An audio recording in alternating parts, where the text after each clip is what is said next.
Stove on பண்ணி stove மேலே ஒரு குக்கர் வச்சுக்கோங்க. அதில் 2 டேபிள் ஸ்பூன் அளவுக்கு எண்ணெய் ஊற்றிக்கோங்க. பட்டை வகையெல்லாம் சேர்த்துட்டு கூடவே 1 டீஸ்பூன் சோம்பு இதெல்லாம் பொரிஞ்சதுக்கப்புறம் நீல வாக்கில் கட் பண்ண 2 பெரிய வெங்காயம் கூடவே காரத்துக்கு ஏற்ப பச்சை மிளகாய் சேர்த்துக்கோங்க. 2 டீஸ்பூன் அளவுக்கு இஞ்சி பூண்டு பேஸ்ட்டு சேர்த்து நல்லா வதங்கினதுக்கப்புறம் 2 பெரிய சைஸ் தக்காளியை நீல வாக்கில் கட் பண்ணி சேர்த்துக்கோங்க.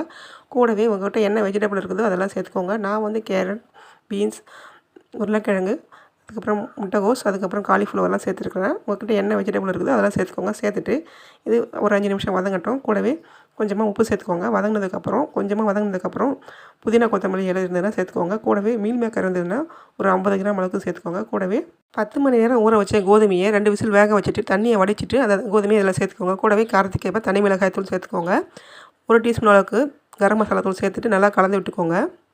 கோதுமை எந்த அளவுக்கு எடுத்தோமோ அதே மாதிரி 2 மடங்கு தண்ணி சேர்த்துட்டு தேவையான அளவுக்கு உப்பு சேர்த்துட்டு ஒரு 5 விசில் வேக வச்சு எடுத்தோம் அப்படின்னாக்கா முழு கோதுமை பிரியாணி ரெடி.